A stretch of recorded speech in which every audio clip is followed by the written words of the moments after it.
Good morning, Evan. How you doing? I'm doing well, guys. How are you? We're doing great. I don't know. This may be a question that I don't know. What discounting Ferguson, discounting him, the other two or three guys that Alabama got this time, can you evaluate them? Oh, sure. I think Braxton Key was a pretty good pickup for them. He's our number 86 overall prospect, four-star guy, originally from Tennessee, finished out his senior season at Oak Hill, and he's like a 6'7" versatile forward. We have him listed as a power forward, but he does a lot of stuff facing the rim. He's very good with the ball in his hands. He's good passing out of the high post. He's got good touch. He can make a short-range jump shot, but a very good passer, high IQ guy, a guy that can really help them.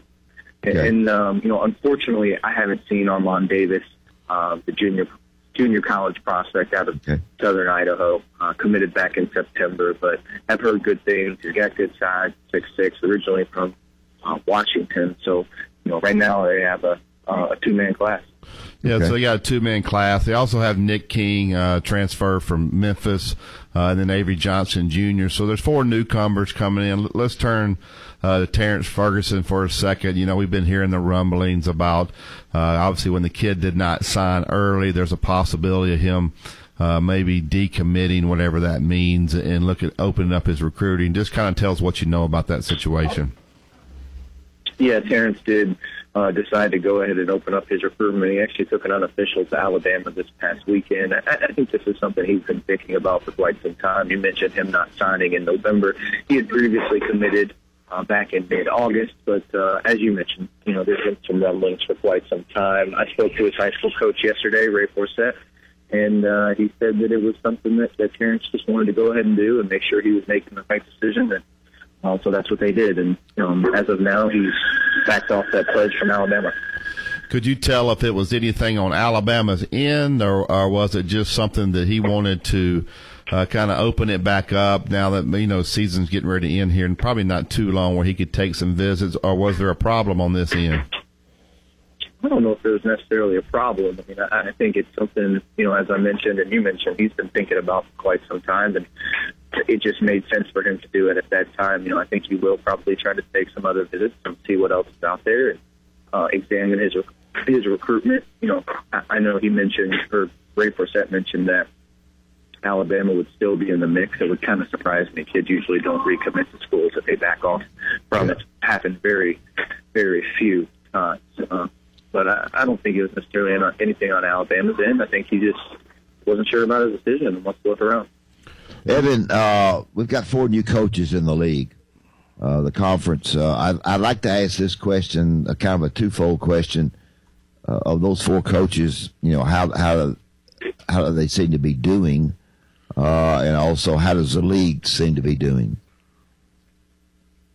Recruiting-wise. Oh, recruiting, I'm sorry. Recruiting-wise, okay. The league is certainly doing quite a bit better from a recruiting standpoint.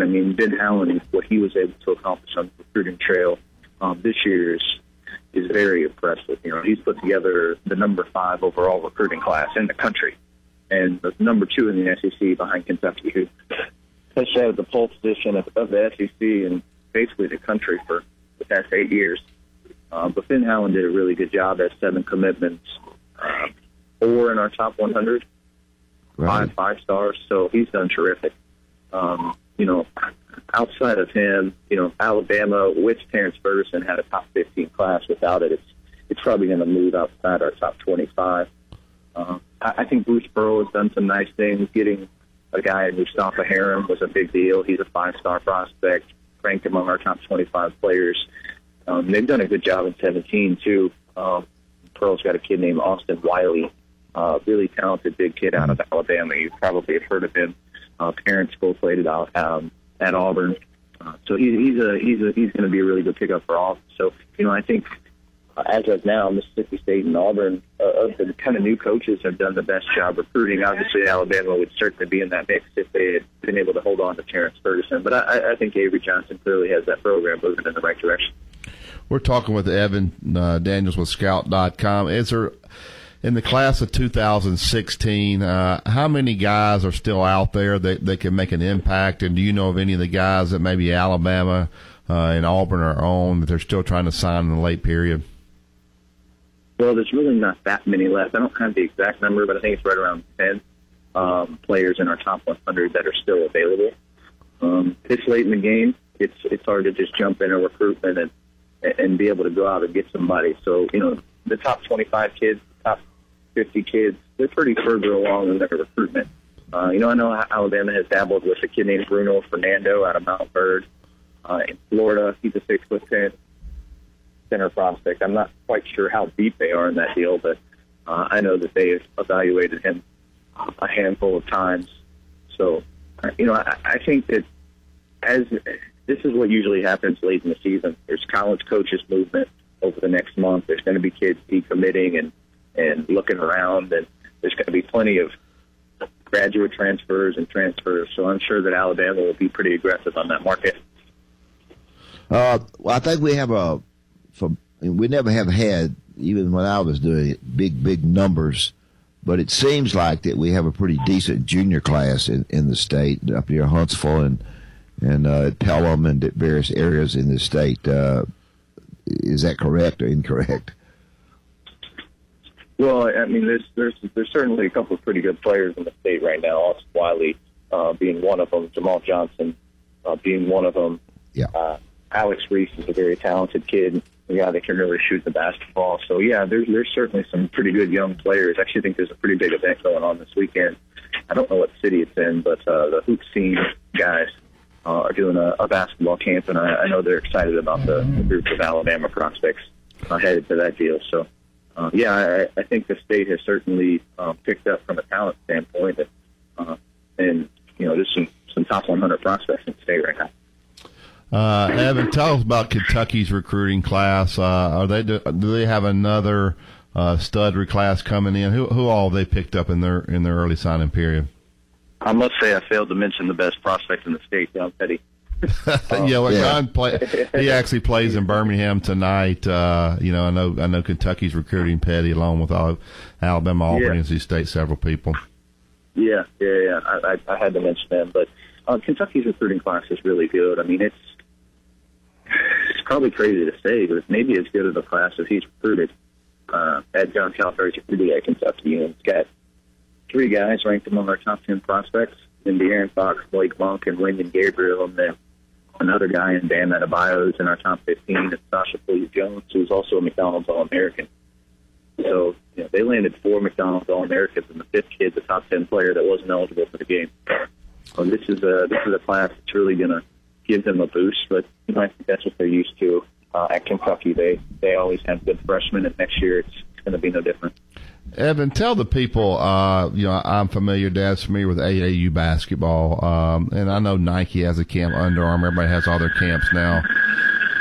And when you talk about top 100, is that really where most of the evaluation is done at the Nike camps, the Under Armour camps, the AAU, the big-time tournaments, Augusta, Peach Jam, to where you can really tell how good these kids are, because it's really kind of hard to evaluate them in high school because some of the times they don't play against great competition? Well, I mean, I think a good evaluator will mix in both. And, it's oftentimes easier to see a larger group of players during the AAU season. Camps aren't nearly as big as they used to be. There's very few, high-level camps anymore. NBPA Top 100 camp, the big camp. Nike does their Skills Academy. Under Armour now has their Steph Curry camp. Adidas does Adidas Nations. But majority of the evaluations are done at AAU tournaments and high school tournaments. And, obviously it's easier to see a lot more players and playing against each other at the AAU events. But I always like to see kids in the high school setting too, just so you can see them and sometimes, it varies team to team. Sometimes you get to see a little more structure. And so there's plenty of times where, we'll evaluate these kids in the high school setting as well. I think I prefer to try to get a few of them in both settings. Rick Barnes at Texas put a lot of emphasis on recruiting. Of course, a lot of players out there, I understand. Is he been able to do any good at all at Tennessee recruiting-wise? Well, I mean, I think it's still pretty early. They've got 5 commitments in 2016, all good. 3-star prospects, all 3-star players. You know, I think he's done a solid job to start. They're actually still recruiting the kid that's overseas that just turned down a big contract with Turkey to play with Fenerbahce. His name is Omer Yurtsev. I think that they're probably one of the leaders for him, if he was in the United States, he'd be a top 10 player.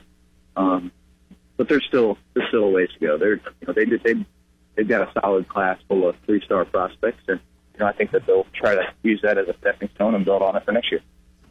Okay. All right, Evan, before we let you go, tell everybody about Scout.com. If they're interested in going in and getting you guys service, where do they go? Yeah, if you're interested in reading my work, and I hope you are, ScoutHoops.com is where all our basketball recruiting coverage is. We cover all the top players in the country, rank the top players in the country, follow their recruitments as well as anyone. So ScoutHoops.com is where to find us. Before I let you go, the one other kid obviously going to play for a state final, Josh Langford, who got out of the state. Where do you guys have Josh ranked that's going to Michigan State? We had him in the top 20, and I thought he was – I had an opportunity to see him at USA Basketball back in October, and I thought he did a tremendous job there. He's a tough, competitive kid that can really score. We actually have him number 19 overall, and I think Michigan State's getting a heck of a player, and he's a guy that earned an invite his way into the Nike Hoops Summit game, which is one of the premier all-star games in the country. So Josh Langford, a high-level scorer, a kid that I think has a chance to be pretty impactful at Michigan State as a freshman. Well, we appreciate you being on. Love to get you on again as things start to progress, and we'll kind of keep a close eye on this Terrance Ferguson situation. I know you guys are on top of it, but he is probably one of the hot prospects now that's back out on the market. So we appreciate you being on with us. Thanks, Evan. No question, fellas. See you guys.